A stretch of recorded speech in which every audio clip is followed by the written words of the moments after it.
Welcome back to Sportsworld. Keith Hillier's joined us. Lots to talk about in racing, particularly in Queensland and South Australia, where the Derby was run at Morphettville yesterday, Keith. Yes, great racing in those two states, Bruce, and our Pompeii, trained by George Hanlon. He won the Adelaide Cup in 1969 with Napier. I was there that day. Were you? I was only a young fellow. Sadly, so was I. He might win it again with this three-year-old. It was a great staying performance, and our Pompeii is a brother to Corsa, who won the Golden Slipper Stakes over half of yesterday's Derby distance. He ran a very good race at Moonee Valley earlier in this campaign, where I think a run short of winning in terms of fitness. Then went to Sydney and didn't quite fire up in the Derby there. Finished 9th behind Innocent King, but the form from the South Australian Derby, I mean, his form in Sydney was better than Raising Kentucky, so I guess yesterday he was pretty good odds, considering that Raising Kentucky was the favourite in front of him. Yes, that's true, Bruce, and also Derbies are all about staying.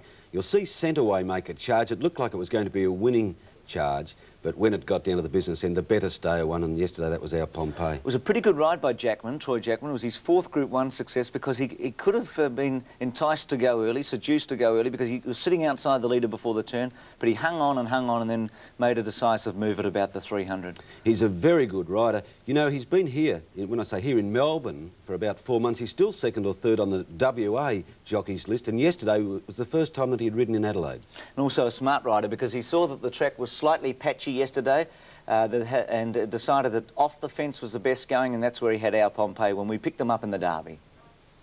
And Brendan Sweeney's gone to the lead now on this big horse, Sword of Honour. He's been joined quickly by Dramatic, the New Zealander. Out wider on the track, our Pompeii, and right around them goes Centreway with a big run. He's stretching out, getting room. Raising Kentucky pumps up behind them, but I tell you what, he's flat and he's under the whip. Then McGinty, now Sword of Honour beaten. Further back behind those came Ginty and McBrave. Further back in the field, then Provoke, followed by Check That Style struggling, and so is Marillion Strike, forget the others. In the straight they race. Our Pompeii, the leader. On the outside, Centreway's the danger. Centreway comes after our Pompeii. Our Pompeii still holds a length with 110 to go. Our Pompeii still a length and a half. Now 2 in front with 50 to go. And our Pompeii takes the Malaysia SA Group 1 Derby. Allowing about nearly 2 lengths on the line to Centreway McBrave. You mentioned that George Hanlon won the Derby in 1960, the Cup in 1969. He's an ex-South Australian. He was there many, many years ago. And Keith, he knows how to train a stayer with his great success in the Melbourne Cup. What about this horse at 3,200 metres? Cops a 2-kilo penalty yesterday, goes to 51. Good race for 3-year-olds, the Cup in Adelaide? Yes, it's the right time of the year, Bruce, for 3-year-olds. It's been won by 3-year-olds so often, and they've gone on to perform well in Melbourne Cups too. Raising Kentucky, Bruce, has dismissed him quickly. Yeah, well, he apparently pulled up lame, oh, did he? And he's going to have a spell, but he's been disappointing, Keith. You'd have to say that, wouldn't you? Sure. You'd have to say that I backed the wrong horse there. So he's had a disappointing autumn. In fact, Bart's been struggling a bit with his horses. He'll be hoping that the filly can go on and win the Oaks for him. Yes, we come to expect in Adelaide the 2,400 metre race too, the handicap to be a good Cup guide. There was a good, most of the Cup contenders were in it yesterday, but most of them flopped. Toy Image was the best stayer again on the day, coming from near last. He's by Noble Bijou. He's 5 years old now, and Noble Bijou is mature at that age and beyond, so I think he's a genuine Adelaide Cup. Yes, we're going to have a look at his performance in just a moment. George Hanlon spoke to us after the running of the Derby. We asked him how confident he was going in with our Pompeii. I knew he'd had a good preparation. Only thing, when they're all bunched up at the 600 metres there, about the 700, and all bunched up, and I'm looking for him out the back, and I think, oh, hell, you haven't got back there. Then when I copped him up near the lead, turning for home, I thought, thank goodness. But I was confident he'd run the distance out. Well, confident he'd run the distance out, and maybe confident he'd run the 3,200 out. Toy Image coming from last in the Eagle Blue. There were some disappointments here. Azam with 57.5. You perhaps would think that the weight would stop him, but he was very disappointing, Keith. He gave a lot of ground in the last 400 metres. Oh, he's good one day and he lets you down the next. He's a pretty unreliable horse, and because of that inconsistency, you really can't rule him out of the Adelaide Cup. But again, it would be a form reversal on yesterday's run, wouldn't it? And Chisendo, who'd run a number of minor placings in New South Wales in feature races, he was sent out 7-2 favourite, and he was quite disappointing. Yes, well, last to first, that was the story of the race with Toy Image, so he was the only one that shone, really, Bruce. Let's go to the Eagle Blue Stakes, the big build-up into the Adelaide Cup, and watch this staying performance by the Victorian-trained Toy Image. and come to the turn with Regimental Arms wide and about fifth last. Delmar's gone up to join Star of Marquee, but Azam, the Sydney Cup winner, and now Big Baron 4 deep are joining in. Ramyar's going very well behind them, but she can't get a run for the moment, and there's another one coming very deep around those. It's Impulsive Risk. Delmar took over. Azam came at him at the 400. Delmar got a length and a half to Azam. Ramyar tracks him up and now gets a run. Down the outside, Big Baron is putting in big strides. Impulsive Risk, and from a long way back, Toy Image 200 to go. Delmar just a leader. Big Baron is getting to him. Big Baron, Delmar, Toy Image down the outside, Impulsive Risk. Toy Image down the outside, Delmar the rail. Toy Image and Delmar go to the line. Toy Image out wide in front, and Toy Image has won. Toy Image from Delmar. Third placing went to Impulsive Risk, Big Baron. Well, I just wonder what sort of a guide it'll be, Keith. Big Baron might be best on a wet track. In fact, he is best on a wet track. Wasn't a bad run. Azam, you'd almost put the line through. Chisendo, you just about put the line through. And you just wonder whether Toy Image has got the class to win. I think he has, Bruce, and he's really coming good at the right time. It was a nice ride too by Brian Werner yesterday. He's getting progressively to the distance. His last start, or his win before yesterday, was at Sandown over 2,400 metres. He had that grounding, so he's had that extra benefit of the same distance yesterday. He's ready. OK, well, he certainly looked like he was ready yesterday. The big sprint yesterday was the DC Mackay Stakes. This is the build-up to the Goodwood Handicap to be run on Saturday. And Fabiano's Girl was sent out favourite. At pretty good odds, I thought. Not good odds if you backed her and won. I know it's a paradox, but she just didn't seem to be balanced at any stage yesterday. No, the odds enticed me also, Bruce. 3 to 1 or 13 to 4 was bet. But for Peter Cook, she didn't really settle. She was never comfortable. She was trapped a little wide early.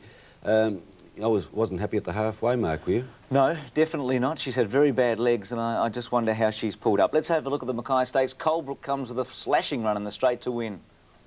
They've gone very, very fast indeed. Alishan, Gold Dash, 3 away, Scornsome, Medina, and Charlie's Comment last of all. The grey is the leader coming to the turn. Barkara, a half to Valkanite, 1.5 Uzuk, who's had a nice run. Fabiano's Girl is there. Colebrook goes to 5th from In the Bahamas Deep. Asian Incline out there with it, and then Bronquill followed down on the inside by Barflyer running home. Then Gold Dash the rail. Some of these electing to go deep, followed by Alishan. And further back, Charlie's Comet, and then Medina in the straight. Barkara led. Valkanite came at it, and now Uzuk joins in, and Fabiano's Girl, and Colebrook down the outside. Colebrook on the outside races up with Uzuk from Fabiano's Girl. Asian Incline starting to run home, but Colebrook's left them standing. Colebrook draws away, 2.5 in front. Asian Incline flying home, this lovely filly from the west, but it'll be too late. And Colebrook wins 2.5. Asian Incline, Uzuk. Well, Colebrook might be like Toy Image. There might be a question mark whether he's got the class to win the Goodwood Handicap, but the run was good yesterday. He'd been thrashed by Fabiano's Girl the week before, but certainly reversed that. Yes, and little Paddy Payne riding Colebrook well. As Ron Pabst told us, the eye-catching run was from the Perth filly, Asian Incline. She ran home nicely to finish second. Perth sprinters have always held up well, haven't they? Yes. Their form's excellent, and when they come to the Eastern States, they're not short of class, that's for sure. And their Grey Stayer won there yesterday too, the one that came over here, whose name escapes me at the moment. Heroicity? Yes. He won the Cup in Perth yesterday, did yes. he? Good to see him coming back to form then. Because Lee Friedman was training him for a while. I guess he's not now if he's back in Perth. That's right. You sure about that? I'm positive about Good that. on you. Yes. Now, what about the Queensland Guineas? This Quadrado had come to Australia with very good form and won his last 3. Just trotted in yesterday, and this was an excellent field. It was too, Bruce, and in fact he came here off a 4.5 length win at Ellerslie at his previous start. He's got a very good record. David Peake rode him well. He was at excellent odds yesterday. I wish those had enticed me on this occasion. But he's pretty good, and he's going home. I think he's going to run in the Doomben Classic and then going home because his trainer still thinks he's immature. Immature? He looked pretty good to me. Very good, and he might be a Cox Plate horse, his trainer thinks. Let's go to the Queensland Guineas and Wayne Wilson's call. 850 metres left to go. Surte shows the way. He's 2 lengths in front. Player Play second on the outside. Quadrado a neck away third the rails, followed by Slide Chance Zephyrile. Further back, Bright Copper in company there with a firm Star Irish Rort with them. Then Golden Sword. A length to end. A hug racing on the outside of Zipper Ripper. Boom Boy, Hidden Saint, Sioux City Sue's well back in the field. So too is Pallet as they race towards the home turn. Navy Seal about third last, and hours after last of all. They head for home now. 450 metres left to go. Surte Claire, he's booted away from them. He's 2 lengths in front. On the outside, Quadrado's coming home strongly now. Slight Chance, Pay or Play is still there. Irish Wrought the extreme outside. Quadrado, the Kiwi, moved up to poke his nose in front. 200 metres out. Quadrado's just in front. Play or Pay is trying hard on the outside. Then Slight Chance, but it's Quadrado clear with 100 metres to go, and he's got them beaten. Quadrado's too good. Quadrado first, tight second and third. Play or Pay second. Slight Chance third. Well, what about Golden Sword, Keith, coming home in 4th place there? Firstly, Bruce, I was amazed that Golden Sword was 2-1 favourite yesterday. Golden Sword has won $75,000 in stakes. Slight Chance has won $1.5 million, and she was 7-1. I thought he was out of his league yesterday, to be honest, and I thought he was a false favourite. All honours to the winner, bolted in. OK, fair point. David Peake, the jockey, has had a lot of experience in big races, spoke to us afterwards, and Paddy Welsh asked him if he thought that Quadrado had that sort of a sprint left in him. Yes, he's that type of horse. He can jump and take a nice position, and he can sprint home. He was always travelling very comfortably, and I was always just confident of just a matter of when I wanted to move. And move he did. Rough Habit took a long time to move yesterday. Slowly run race, the Sir Bernhardt. Chortle all the way. Beautiful ride in front by York. He did take a long time to get into the race, the short favourite Rough Habit, but for Chortle, as you mentioned, Bruce, it was a return to form that we saw here at Caulfield in the 1991 Guineas. It's going back a long way, isn't it? Won the 91 Guineas as a 3-year-old, looked as if he'd go on and perhaps be a weight for age horse, and it's taken him all this time to recapture something like that form. He's had a lot of problems, and Bruce McLaughlin, his trainer, has been patient, and he got his reward yesterday. We'll hear from Bruce in a moment. Let's go to the race. Watch Rough Habit's finishing effort, but an excellent ride by York in front on Chortle.